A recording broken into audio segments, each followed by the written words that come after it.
오늘 우리가 함께 나누고자 하는 말씀은 사도행전 15장 36절에서 41절의 말씀입니다. 함께 소리내어 한 절씩 교독하도록 하겠습니다. 며칠 후에 바울이 바나바더러 말하되 우리가 주의 말씀을 전한 각 성으로 다시 가서 형제들이 어떠한가 방문하자 하고, 바나바는 마가라 하는 요한도 데리고 가고자 하나 바울은 밤빌리아에서 자기들을 떠나 함께 일하러 가지 아니한 자를 데리고 가는 것이 옳지 않다 하여 서로 심히 다투어 피차 갈라서니, 바나바는 마가를 데리고 배 타고 구브로로 가고, 바울은 신라를 택한 후에 형제들에게 주의 은혜에 부탁함을 받고 떠나 수리아와 길리기아로 다니며 교회들을 견고하게 하니라. 아멘. 아멘. 오늘 마가 요한을 통해서 나에게 실망만 주는 자신과 또 다른 사람에 대해서 과연 희망을 가질 수 있는지에 대한 대답을 얻는 그런 시간이 되기를 바랍니다. 혹시 여러분 그 고지전이라는 영화 보셨습니까? 네, 고수가 주인공이었던 것 같고, 거기 보면 이 고지, 전략적 요충지인 그 고지를 점령하기 위해서 남한군과 북한군이 서로 일진일퇴를 반복하면서 계속해서 그 고지 점령하기 위해서 엄청난 것을 쏟아붓는 것을 보게 됩니다. 그래서 왜 그러냐면 이 고지를 점령하게 되면 고지에서 싸우는 사람과 이제 밑에서부터 고지를 올라가려는 사람하고 싸우면은 누가 더 유리하겠어요? 고지를 차지한 그 군이 훨씬 유리하기 때문에 그 고지를 선점하기 위해서 애쓰고 노력하게 된다라는 것입니다. 그런 면에서 볼 때 마가는 이 높은 고지를 점령해가지고 누군가가 그다음에 그 고지에다가 마가를 올려놓은 것 같은, 그래서 누구보다도 유리한 고지에서 신앙생활을 시작했던 사람이 바로 마가다라는 것을 알 수가 있습니다. 마가의 유리한 점 4가지가 있는데, 첫 번째는 뭐였냐면 마가의 집은 일단은 굉장히 부잣집이었습니다. 120명의 성도들이 수일 동안 기도하면서 성령을 받았던 장소가 마가의 집이었는데, 그래서 뭐라고 표현하냐면 성경에서 마가의 다락방이라고 얘기하잖아요. 그래서 어떤 목사님은 야, 다락방에서 120명이 모일 정도면 집이 얼마나 크다는 얘기야? 막 이렇게 얘기하는데, 사실은 번역할 게 다락방이라는 것밖에 없어서 그런 거지 영어로는 이게 upper room이에요. 그러니까 한 2층도 아닌, 그러니까 이제 1층보다 좀 높은 층에 있는, 그래서 아마 큰 홀이었던 것 같고, 어쨌든 홀에서 120명이 기거하고 먹고 자고 또 하나님 앞에 기도할 수 있는 그런 큰 홀이 있었다라는 거, 그것만 볼 때도 여기가 굉장히 부잣집이었다라는 것을 알 수가 있죠. 두 번째는 이 집안의 믿음이 좋았습니다. 마가의 어머니의 이름을 마리아라고 이렇게 성경에 나와 있는데요, 헌신적인 믿음의 어머니였습니다. 그러니까 이 제자들에게 또 이 자기 방을 내어드리고 그곳에서 예배드릴 수 있도록 하지 않았겠습니까? 그리고 이 마가의 삼촌이 그 유명한 바나바였어요. 초대교회 존경받는 위로의 사람 바나바가 자기 삼촌이었다. 이것도 굉장히 유리한 고지였던 거죠. 세 번째는 마가의 집은 초대교회의 역사의 중심지였습니다. 예수님이 최후의 만찬을 한 곳이 바로 마가의 다락방이었다라고 성경학자들이 이야기를 하죠. 그리고 그 최후의 만찬을 했던 그 장소에서 120명의 성도들이 모여서 열흘 가까이 하나님 앞에 기도하는 중에 성령이 임한 곳, 그러니까 정말 최후의 만찬 때라든지 성령을 받는 곳이라든지 그곳이 바로 마가의 다락방이었다라고 하니까 굉장히 유리한 곳에서 그는 신앙생활을 시작했다라는 것을 알 수가 있습니다. 부잣집에 믿음 좋은 엄마, 삼촌이 있는, 그리고 자기 집이 어떤 초대교회의 역사의 시작이 되는 그러한 집이었다. 이것은 참 축복된 그러한 시작이었다고 볼 수가 있죠.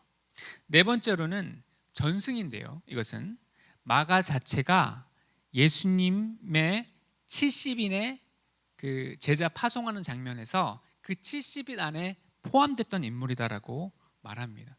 만약 이게 사실이라고 한다면 마가는 예수님께 직접적인 사랑과 가름치까지 받았던, 그러니까 굉장히 누구보다도 월등한 곳에서, 높은 고지에서 신앙생활을 시작했던 인물이다. 그래서 이보다 더 좋을 수 없는 조건에서 신앙생활을 시작한 복된 인물이 바로 마가 요한이었다라는 것입니다. 그런데 이렇게 스펙도 좋고 영적인 고지에 앉혀 놓았음에도 불구하고 우리가 이 마가의 삶을 보잖아요. 그러면 이 마가의 삶은 우리에게 실망을 안겨주는 것 같아요. 마가가 주로 도망치는 데 기록이 되어 있는데 마가복음 14장 51절로 52절 같이 한번 읽어보겠습니다. 시작. 한 청년이 벗은 몸에 배 혼니부를 두르고 예수를 따라가다가 무리에게 잡힘에 배 혼니부를 버리고 벗은 몸으로 도망하니라. 잘 모르겠어요. 벗은 몸에 왜 배 혼니부를 쓰고 나왔을까? 목욕하다가 예수님이다 그래가지고 그냥 있는 거 그냥 집어다가 막 두르고 나왔을까? 왜 그랬는지는 잘 모르겠어요. 근데 사람들이 그를 잡으려고 하니까 요셉처럼 이 혼니부를 버려두고 그리고 알몸으로 도망쳤다라는 것입니다. 알몸으로 대중 앞에서 도망치는 행위를 스트리킹이라고 하잖아요. 성경에 나오는 스트리킹의 시초, 이게 바로 마가였다라는 것을 알 수가 있죠. 벗은 몸으로 뛰고 제정신이 아니었던 그런 사람입니다. 요 구절이 사실은 문맥에 안 맞게 그냥 들어가 있어요. 성경 안에. 그래서 이것을 통해 가지고 마가는 자기의 치부를 사실은 기록했던 것으로 봅니다. 난 이렇게 준비되지 않고 또 한심한 그러한 사람이었다라는 것을 마가가 자기 고백적인 내용을 마가복음에 삽입했던 것이죠.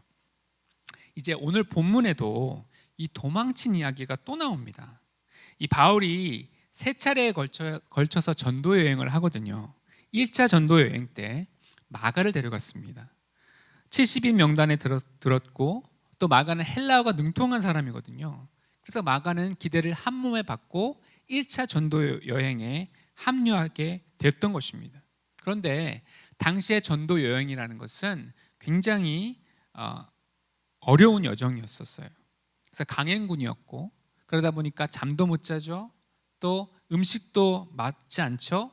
육체적으로도 너무 피곤하죠. 그래서 밤빌리아라는 곳에서 중간에 포기해버리고 맙니다. 나 아무래도 안 되겠습니다 하면서 나 그냥 집에 돌아가겠어요 하고 돌아가려고 했던 것이죠. 그때 바울과 바나바를 비롯한 같이 함께 여행했던 사람들이 얼마나 황당했겠습니까? 아니 여기서 이렇게 가면 어떻게 하느냐. 그래도 아마도 이 마가는 막무가내였던 것 같아요. 난 도저히 못하겠으니까 나는 갈 거야 하고 그냥 중간에서 그는 포기하고 도망가 버리고 말았던 것입니다. 그래서 할 수 없이 마가 없이 이 1차 전도 여행이 잘 마무리가 된 것, 그것이 오늘 본문의 배경입니다. 그리고 시간이 좀 흘렀어요. 바울은 다시 2차 전도 여행을 가자고 바나바에게 제안을 합니다. 우리 본문 말씀 우리 36절 읽어보겠습니다. 며칠 후에 바울이 바나바더러 말하되 우리가 주의 말씀을 전한 각 성으로 다시 가서 형제들이 어떠한가 방문하자 하고. 자, 1차 전도 여행 때 복음의 씨를 뿌렸잖아요.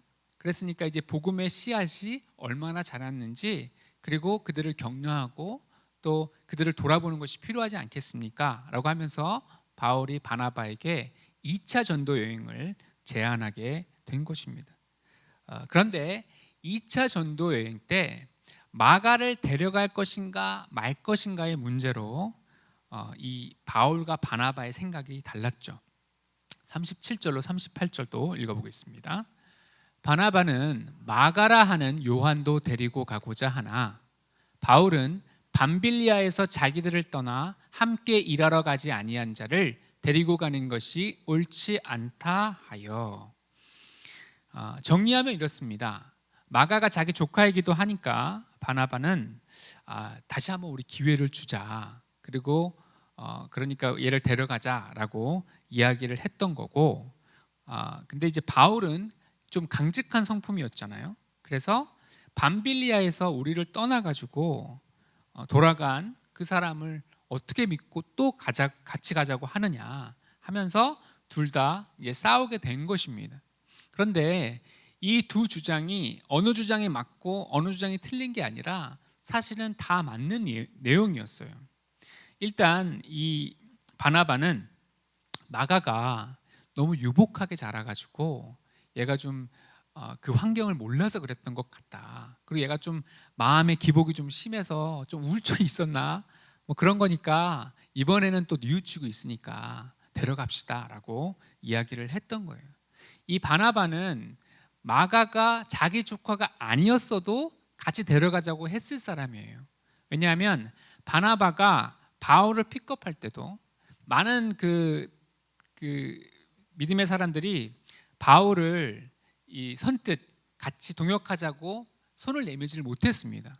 워낙 그 사람이 포악한 그러한 그 핍박자였기 때문에. 그런데 바나바는 바울에게 다가갔죠.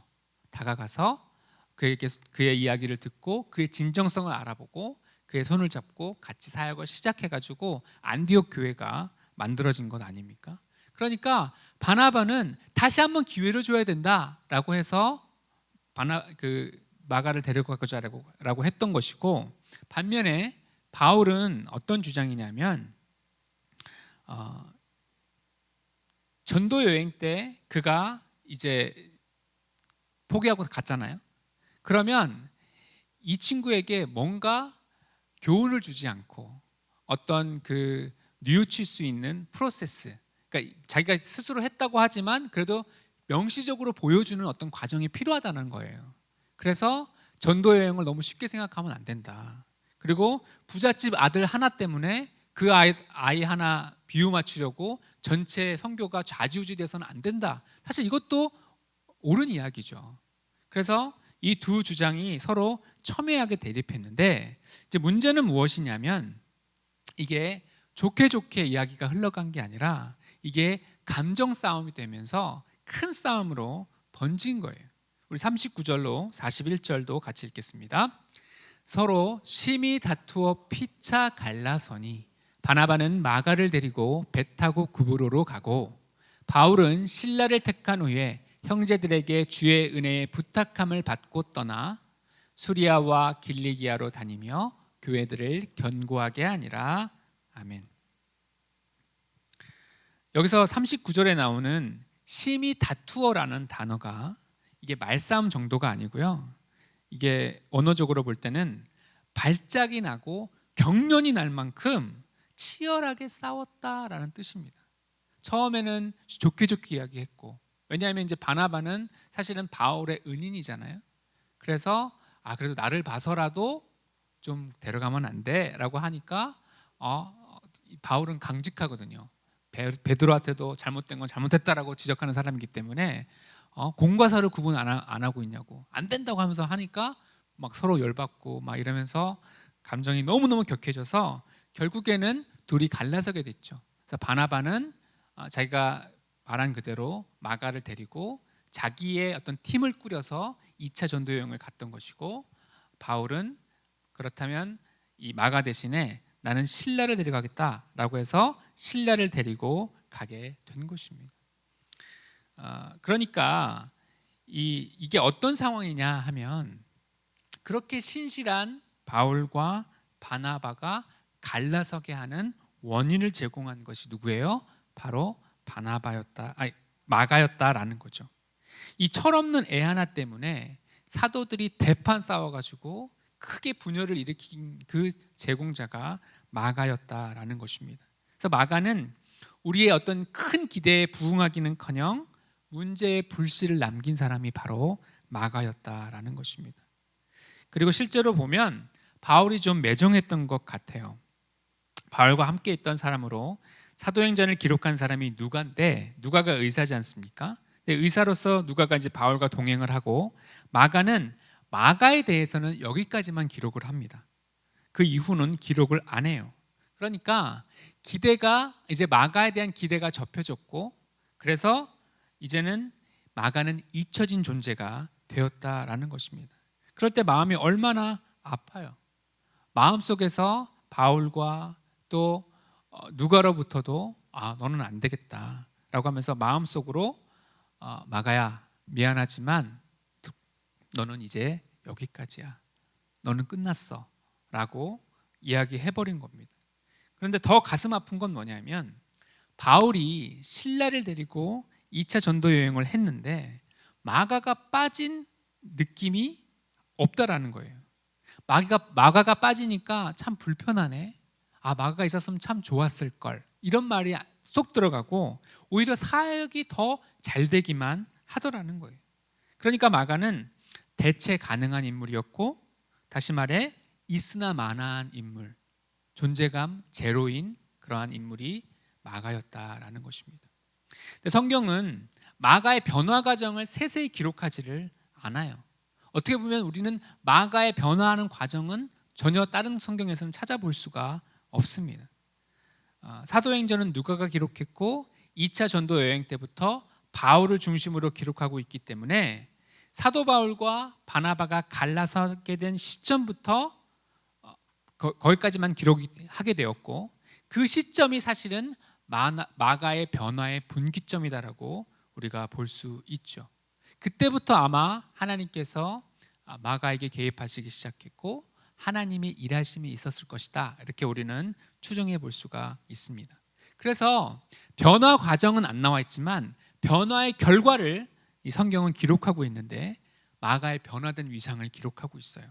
먼저 바울과의 관계가 회복이 됩니다. 골로새서 4장 10절을 읽어보겠습니다. 나와 함께 갇힌 아리스다고와 바나바의 생질 마가와 이 마가에 대하여 너희가 명을 받았음에 그가 이르거든 영접하라. 아멘. 또 디모데후서 4장 11절도 읽어볼게요. 누가만 나와 함께 있느니라. 네가 올 때에 마가를 데리고 오라. 그가 나의 일에 유익하니라. 아멘. 사도행전은 기록되어 있지 않지만 바울의 이 거의 후반기에 이 서신에는 마가의 변화된 모습이 기록되어 있는 것입니다. 실망만 안겨주던 마가가 갑자기 바울에게 동역자가 되고 유익한 존재가 되었다는 것을 알 수가 있죠. 그리고 베드로에게 있어서 마가는 절대적 존재였습니다. 우리 베드로전서 5장 13절로 읽어보겠습니다. 택하심을 함께 받은 바벨론에 있는 교회가 너희에게 문안하고 내 아들 마가도 그리하느니라. 아멘. 베드로가 믿음의 아들을 두었는데 그 믿음의 아들이 바로 마가였다라는 것입니다. 베드로는 공부를 잘 못해서 당시 공용어가 헬라어인데 헬라어로 능통하게 설교하지는 못했던 것 같아요. 그런데 마가는 교육을 받았고 부잣집 아들로서 이제 교육을 충만히 받다 보니까 헬라어가 능통했던 것 같고, 그래서 베드로가 마가를 데리고 이제 전도 여행을 가고 선교를 하고, 그리고 베드로를 통해서 영감을 얻어가지고 그가 마가복음도 기록하게 되고, 또 마가와 같이 있으면서 베드로는 마가로부터 위안을 얻고 마가가 정말 나의 영적인 아들로서 정말 사랑받고 또 귀한 존재다라는 것을 베드로가 이 서신에 기록하고 있는 것입니다. 사도행전에 나오는 양대 사도가 바로 전반기는 베드로고 후반기는 바울이거든요. 그런데 이 바울에게도 베드로에게도 귀하게 쓰임받았던 인물이 누구라고요? 바로 마가였다라는 것입니다. 그리고 마가는 마가복음도 나중에 기록하게 되죠. 초대교회 기록에 따르면 마가는 이집트 북쪽 항구인 알렉산드리아에서 첫 번째 교회를 세우고 이집트 사람들에게 일평생 전도했다고 합니다. 그리고 나중에 예배드리는 중에 핍박자들이 와서 예배드리고 있는, 설교하고 있는 마가를 끌어내서 목에다가 사슬을 메어 끌고 가서 나중에 그를 불태워 죽였다고 하죠. 예수님을 위해서 장렬하게 순교한 인물이 누구냐? 바로 마가였다라는 것입니다. 마가의 인생이 참 다이나믹하죠. 처음에는 미약했는데 나중에는 창대한 인물이 되었다라는 것입니다. 실망만 주던 사람이 나중에는 영광스러운 모습으로 변화된 그 모습을 보여주는 것이 바로 마가였다라는 것입니다. 그렇다면 실망을 주던 인생이 변해서 어떻게 이렇게 영광스러운 인생이 되었느냐라는 거예요. 분명히 알 수 있는 것은 뭐냐? 그것은 하나님이 개입해 주셨다라는 사실입니다. 마가가 아마 1차 전도 여행을 마치고 본인이 포기하고 왔을 때부터 시작해서 그리고 2차 전도 여행 때 자기가 분쟁의 원인을 제공했다는 것에서부터 그가 아마도 뉘우치기 시작했던 것 같아요. 그리고 하나님은 그를 변화시켜 주셨습니다. 그리고 그를 귀하게 사용해 주셨다라는 것입니다. 우리가 믿는 하나님도 마찬가지예요. 우리도 사실은 그렇게 의지가 또 투철하지 못하지 않습니까? 우리 또한 부족하고 연약한 존재잖아요. 그런데 이런 나약한 우리 자신을 내가 믿는 것이 아니라 우리는 우리를 변화시키셔서 새롭게 하시는, 당연히 하나님의 그 능하신 오른손에 의지하여서 믿음의 삶을 우리가 살아가야 된다라는 것입니다. 내 자신이 봐도 너무 한심한 모습이라고 할지라도 변화를 주도하시는 하나님께 나아가야 됩니다. 내가 그렇게 기도해도 변하지 않는 것 같은 나의 배우자, 나의 자녀, 또 내가 후원하고 사랑하는 어떤 인물에 대해서도 실망하고 낙심할 때가 있죠. 그러할지라도 우리는 그들에 대해서 희망을 갖고 하나님께 나아가야 된다라는 것입니다. 저는 오늘 본문이 마가의 인생에서 큰 분기점을 주었다고 생각합니다. 또다시 도망치고 여러 사람을 실망시킨 이 마가의 상황을 듣고 안타깝게 중보하는 손길이 있었을 것 같아요. 마가 집에 신세를 많이 진 사도들과 성도들이 마가를 위해서 기도했을 것입니다. 그리고 위로의 사람 바나바는 삼촌으로서 다시 한번 마가의 손을 잡고 2차 전도 여행을 떠나서 그에게 또 다른 기회를 주었던 것입니다. 바나바의 이 위로와 격려가 있었고 또 교회를 위해 헌신한 마리아도 마가에 대해서 눈물의 기도와 함께 사랑의 격려를 했을 것입니다. 그래서 마가라는 이 그릇이 만들어지도록 했을 거라는 것이죠. 여러분 대기만성이라는 4차 성어를 아실 것입니다. 이 뜻이 그거잖아요. 큰 그릇은 늦게 만들어진다. 또 이런 말도 있죠. 아이 하나를 키우기 위해서는 온 마을이 필요하다. 아이 하나를 위해서 그 마을 사람 한 사람이 애를 써서 사회를 만들어주고 용서해주고 사랑해주고 격려해줄 때 그 아이가 장성해서 천하보다 귀한 한 영혼으로 서게 되는 것처럼 마가를 아끼고 사랑하는 많은 사도들의 중보기도와 또 사랑의 수고를 통해서 마가가 만들어져 갔음을 유추해 볼 수 있습니다. 마가는 부족하고 실망만 안겨주는 버려야 될 사람이 아니라 오히려 더 믿어줘야 되는, 더 기도가 필요한, 더 격려가 필요한, 그리고 하나님 나라를 위해서 준비된 큰 그릇이었다라고 우리는 봐야 하는 것입니다. 마가가 쓰임받던 것 중에서 최고는 뭐냐? 바로 마가복음을 저술한 것이죠. 마가복음은 4개의 복음서 중에서 최초의 복음서로 알려져 있습니다. 마가복음이 기초가 돼서 마태복음, 누가복음, 요한복음이 기록되었다고 말할 정도죠. 마가복음의 특징은 예수님의 역동성입니다. 곧, 즉시라는 단어가 유독 많이 나와요. 그러면서 복음서 중에서 예수님의 활동을 가장 역동적으로 저술한 책이 마가복음입니다. 여러분, 마가가 쓸모없는 사람인가요? 마가복음을 읽고 얼마나 많은 사람들이 주님 앞에 돌아왔습니까? 마가는 가장 영광스럽게 쓰임받은 종 중에 하나라는 것입니다. 오늘 말씀을 적용하겠습니다. 첫 번째는 뭐냐? 결코 절망하지 말라는 것입니다. 끝은 하나님이 정하는 것이지 내가 정하는 것이 아닙니다. 하나님이 포기하지 않으시면 나는 절대로 포기해서는 안 되는 것입니다. 여러분, 절망한다는 것은 교만이에요.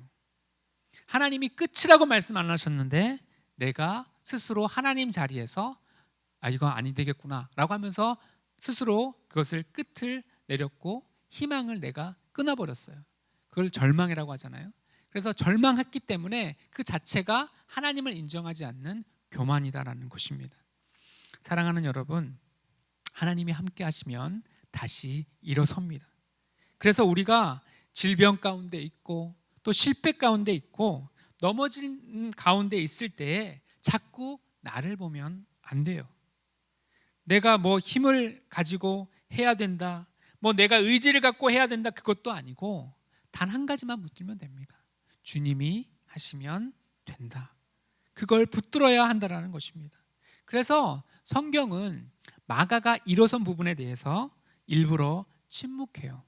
원인이 이랬으니까 마가가 일어섰지, 그렇게 표현하지 않고 있는 거예요. 왜냐하면 마가는 그냥 하나님의 뜻 가운데 있었다. 마가는 하나님이 보실 때 대기만성 큰 그릇이었다. 그래서 마가를 유리한 고지에 앉혀주고 믿음의 가정에서 태어나게 하고 많은 사람들의 기도와 중보를 통해서 그가 완성되도록 하신 것이 하나님의 뜻이었다라는 것입니다. 여러분, 최악의 상황이 된다고 할지라도 하나님이 사랑하시고 하나님이 은혜를 부어주시고 하나님이 계획하시면 반드시 됩니다.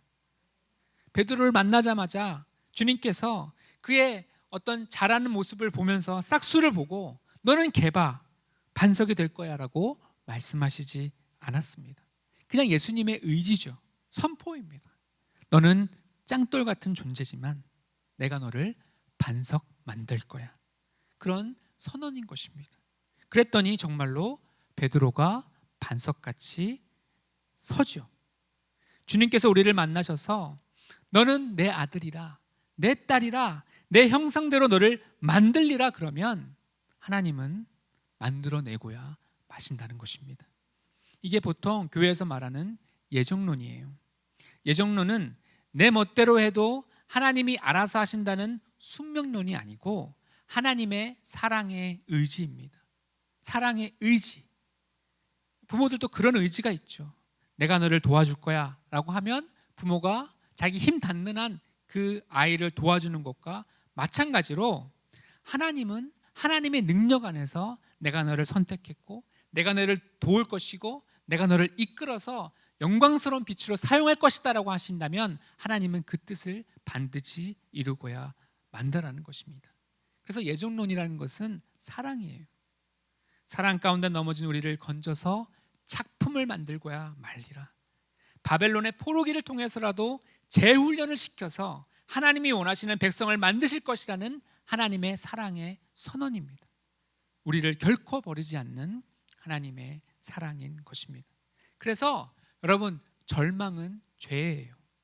교만입니다. 하나님이 끝이라고 하시기 전까지 끝나지 않은 것입니다. 마가 끝이 아니었어요. 하나님은 마가를 버린 적이 없거든요. 내가 마가를 세울 것이다. 그런데 어떻게 세웠는지는 모릅니다. 추측만 할 뿐이죠. 하지만 중요한 것, 하나님은 마가를 정말 세우시는구나. 마가라는 그릇을 결국 하나님은 완성하시는구나. 그것을 우리가 알 수 있지 않습니까? 그래서 세상 사람들이 다 절망하는 상황에도 우리는 절망하지 않는 것입니다. 그런 절망적인 상황에서 눈을 떼서 우리는 우리를 만들어 가시는, 우리를 사랑하시는 그 하나님을 바라보면서 다시 소망을 얻게 되는 것입니다. 마귀는 자꾸만 환경을 보라고 하죠. 이런 상황에서 되겠니? 이런 배우자 되겠냐? 이런 애들이 되겠냐라고 마귀는 자꾸만 우리를 충동질합니다. 절망이 크면 클수록 인간이 절망할 때 하나님의 구원 사역의 빛은 더욱더 빛나게 되는 것입니다. 하나님께 불가능한 것이 있습니까? 하나님께 어려운 것이 있습니까? 전혀 없죠. 하나님께서는 불가능한 것이 없으십니다. 하나님은 당신의 뜻을 반드시 이루신다라는 것입니다. 그러므로 이 능력의 하나님을 바라보고 오늘도 새 힘으로 일어서는 저와 여러분이 되시기를 바랍니다. 두 번째, 하나님께 맡기라는 거예요. 내가 힘쓰고 애써도 안 되거든요. 하나님께 맡기면 그 다음부터는 주님이 주신 말씀에 대해서 순종하고 살면 되는 것입니다. 시편 37편 5절 읽어보겠습니다. 내 길을 여호와께 맡기라. 그를 의지하면 그가 이루시고. 아멘. 우리는 하나님께 맡기면 하나님이 우리 일을 이루어 주실 줄로 믿습니다. 우리 잠언 16장 3절도 읽겠습니다. 너의 행사를 여호와께 맡기라. 그리하면 네가 경영하는 것이 이루어지리라. 아멘. 우리 길만이 아니라 우리의 모든 행사를 하나님께 맡길 때 하나님은 우리의 모든 행사에 개입하셔서 아름답게 이루어 주실 줄로 믿습니다. 고급 일식점에 가면 그 메뉴 중에 오마카세라는 게 있다고 합니다. 내가 메뉴를 보고 정하는 게 아니라 주방장이 주는 대로 먹는 거예요. 거기에 묘한 쾌감이 있다고 합니다. 주방장이 주는 거에 순종해야 하는 거예요. 이거 먹으세요. 그러면 네 하고 아멘 하고 먹어야 되는 거예요. 그러니까 일정량의 돈을 주고 주방장을 100% 믿는 것입니다. 요리사를 100% 믿는 거예요. 제일 좋은 걸 주겠지. 내가 스시를 알면 얼마나 알아. 그러나 주방장이 볼 때 그날 들어온 최고의 생선에 최고의 가치 있는 것을 나에게 주겠지라고 믿고 오마카세라고 시키면 주인이 거기에 따라서 가장 좋은 것으로 또 가장 신기하고 신선한 것으로 최고의 것으로 나에게 제공해 주는 것, 그게 바로 오마카세라는 것이죠. 여러분, 저는 신앙이 바로 이 오마카세라고 생각합니다. 내가 자꾸 골라 먹고 저 이 메뉴 주세요, 이거 원해요, 그게 아니라 오마카세 하나님께 맡기면 하나님께서 가장 좋은 것, 내가 상상할 수 없는 것, 하나님이 나에게 원래 의도하셨던 그 최고의 것을 나에게 주신다라는 것입니다. 그래서 여러분 돈 있으면 고급 일식점 가셔서 오마카세 한번 시켜보세요. 그러면서 다짐하십시오. 하나님, 내 신앙을 하나님께 오마카세 하겠습니다. 하나님, 내 신앙 가운데 가장 좋은 것으로 주십시오라고 그런 고백을 해보시기를 바랍니다. 주님이 알아서 주십시오. 그것이 오마카세의 신앙이죠. 내 체질을 가장 잘 아시는 분, 그분이 우리 하나님이시기 때문에 하나님께 오마카세하고 하나님께 모든 것을 맡기면 하나님은 가장 좋은 것, 최고의 곳으로 나에게 베풀어 주실 줄로 믿습니다. 모 대학 교수님을 알고 있습니다. 교수님의 아들이 둘이 있어요. 첫째 아들의 이름은 피터, 베드로입니다. 그런데 얘가 싸움을 정말 잘해요. 키가 190이 되고 몸무게도 그렇게 나가고, 그런데 이제 싸움 잘하고 술 마시고 귀뚫고 중학교 때부터 그랬다고 해요. 그리고 미국에 이제 고등학교 때부터 갔는데 고등학교에서도 적응을 못합니다. 그래서 퇴학을 당해가지고 결국 중졸로 남게 되었습니다. 교수님이 화가 나서 그냥 내뱉은 말이에요. 저런 놈 다리라도 안 부러지나. 그랬는데 진짜 큰 교통사고를 당했습니다. 그래서 1년 동안 병원에 입원해가지고 꼼짝도 못하는, 그러니까 교통사고로 그 허벅지 뼈가 완전히 바스라져가지고 회복되는데 1년이나 걸렸던 거죠. 그래서 우리가 입조심을 해야 되는데 이 교수님이 아들에게 물었습니다. 그 병원에 입원해 있는 아들에게, 아들아 너 뭐 할 거냐? 그랬더니 아들이 그런 말을 했다고 그래요. 입원해 있는 상태에서도 아빠 짜릿하게 살아보고 싶어요. 그러더니 이 병원에서 이렇게 퇴원한 다음에 군대에 자원 입대를 했습니다. 미국에서. 그래가지고 이라크에도 3번이나 갔다 왔다고 해요. 부모된 입장에서 전쟁의 포화가 빗발치는 그 전쟁터로 아들을 보낸 입장에서 기도할 것이 뭐 이렇게 잘했으면 좋겠다, 공부를 잘했으면 좋겠다, 이런 기도가 아니라 단 한 기도밖에는 안 나오더라는 것이죠. 그냥 하나님 몸 건강히 돌아오게 해주세요. 그 기도밖에는 할 수 없었다고 합니다. 그리고 이 아들은 정말 그 포탄이 빗발치는 전쟁의 현장에서 비로소 철이 들었다고 하죠. 둘째 아들은 폴이에요. 바울이죠. 얘는 사고는 안 쳐요. 그런데 공부를 너무 못했다고 해요. 공부 못하는 자녀를 둔 분들은 위로받으시기를 바랍니다. 어느 날 아들이 아빠에게 물었다고 합니다. 아빠, 공부는 누가 만들었을까요? 가장 충격을 주었던 것은 학교에서 빵점, 진짜 순수 빵점을 맞고 온 그 시험지를 들고 온 날이었다고 해요. 아버지는 박사고 교수인데 아들은 초등학교에서 빵점이나 맞아오고 공부는 누가 만들었냐고 하니까 얼마나 낙심되는 인물입니까? 하지만 둘째 아들에게는 다른 재능이 사실은 있었어요. 그림을 좋아하는 재능이 있었고 그 재능을 봐준 사람은 바로 교수님의 와이프, 사모님이었다고 합니다. 그래서 어떤 그림을 그려와요. 그러면 남자와 여자와 강아지가 등장하는 그림이라고 해요. 그럼 그걸 갖고 얘가 막 재밌게 설명을 하는 거예요. 그러면 그거를 들으면서 엄마는 박수를 치면서 너무 재밌다고, 천재 났다고 하면서 아들을 격려해 주었다고 합니다. 아이는 엄마의 격려를 먹고 자랐습니다. 둘째 아들은 이 엄마의 응원으로 자기 달란트가 논리적인 사고라는 것이 아니라 예술적 감성에 있다는 것을 깨닫게 되었다라는 거예요. 특별히 이 두 아들을 향해서 교수님은 그렇게 믿음이 아주 막 깊지는 않았지만 그 사모님은 굉장히 믿음이 깊었던 것 같습니다.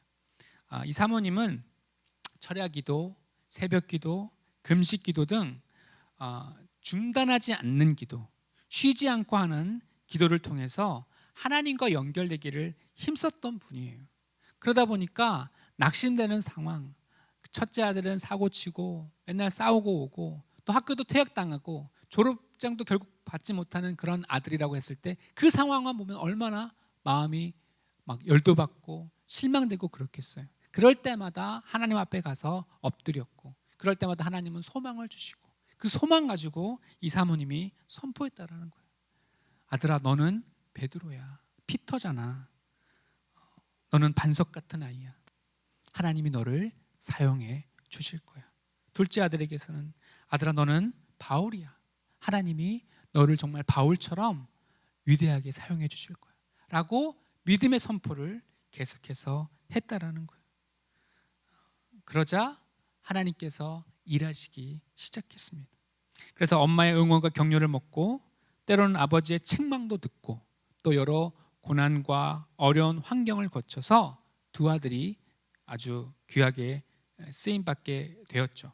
첫째는 이라크에서의 군 생활 동안 검정고시로 고교 학력을 얻고 살도 빠지고 멋지게 제대한 후에 어느 날 아들이 아빠에게 말합니다. 아빠, 나 공부를 좀 해야 될 것 같아요. 그러더니 늦게 철들어서 공부를 하는데 칼리지에서 수학과 물리학을 공부하고 나사에서 인턴 생활도 하고 UCSD 항공우주학과를 졸업했습니다. 그리고 진짜 자기가 하고 싶은 것은 비행기 조종사라고 하면서 11개월 만에 비행사 조종사 교관 자격증을 획득해서 현재는 미국의 비행학교에서 교관으로 근무하고 있다고 합니다. 둘째는 당시 한국 교육에서는 바보 취급을 받았어요. 그런데 미국에 갔더니 물 만난 물고기가 되었다고 하죠.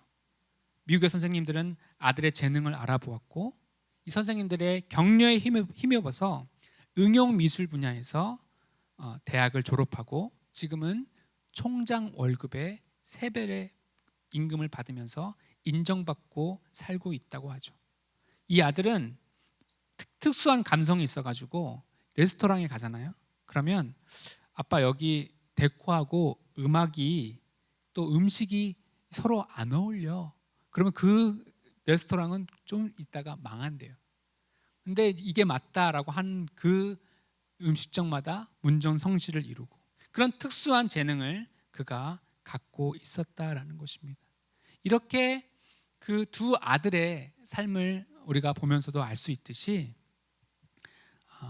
큰 아들은 고교 졸업도 못했죠. 속썩이는 아이였죠. 둘째 아들은 논리적 사고는 하지 못하는 그런, 어떻게 보면 한국에서는 전응아라고 불릴 수 있는 그런 아이였지만 인간의 방법을 쓰지 않고 하나님께 맡기고 그를 믿어주고 사랑해주고 아껴주고, 특별히 그들의 인생을 하나님께 맡기고 하나님이 그들의 인생을 책임져 주실 수 있도록 했을 때 그들의 인생이 이렇게 아름답게 변했다라는 것입니다. 말씀을 정리하겠습니다. 마가라는 위대한 인물이 자라기 위해서는 수많은 사람들의 기도, 격려, 그리고 기다림이 필요했습니다. 하나님이 마가를 선택하시고 어떻게 보면 마가를 부유하고 신앙 좋은 집안에 태어나게 하신 거죠. 어머니 마리아, 삼촌 바나바를 준비시키셨고 이 마가의 집이 예루살렘 교회가 되고 수많은 사도들과 성도들의 중보를 받게 하신 것입니다. 마가는 또 마가복음을 저술했죠. 즉 마가는 한마디로 대기만성의 사람이었던 것입니다. 큰 그릇이니까 재료도 많이 들고 만들어지는데 시간도 많이 걸리는 거예요. 그래서 우리는 변화되지 않는 것 같은 사람, 실망되는 그 사람을 보면서 하나님의 시각을 가져야 됩니다. 아, 저 사람은 큰 그릇이구나. 마가같이 쓰임받으실 그릇이구나. 그래서 더 많이 애쓰고 기도하고 그를 격려해야 될 줄로 믿습니다. 사랑하는 성도 여러분, 절대로 절망하지 마십시오. 하나님이 하시면 됩니다. 다만 하나님께 온전히 맡겨야 돼요. 온 마을이 한 영혼이 자라는 데 필요한 것처럼 온 성도의 기도와 관심이 한 영혼이 온전히 서는 데에 필요하고 또 많은 인내의 시간도 필요합니다. 여러분, 기도를 멈추지 마십시오. 쉬지 말고 계속 기도하십시오. 특별히 우리는 입을 지켜야 합니다. 부정적인 말 흘러나오지 않게 입을 지키십시오. 불평과 원망을 할 거면 그걸 기도로 바꿔서 하나님 앞에 하는 건 괜찮아요. 그러나 하나님 없이 내가 함부로 원망하고 불평하는 말은 절대로 신앙에 도움이 되지 않습니다. 우리가 포기하지 않고 계속 기도할 때, 인내하며 믿음으로 선포할 때, 그 과정을 통해서 하나님은 마가를 영광스럽게 사용하신 것처럼 우리들을 사용하여 주실 줄로 믿습니다. 실망만 주는 우리 자녀들을 크게 사용해 주실 줄로 믿습니다. 도저히 변화될 것 같지 않은 우리의 배우자도 변화시키셔서 영광스럽게 사용해 주실 줄 믿습니다.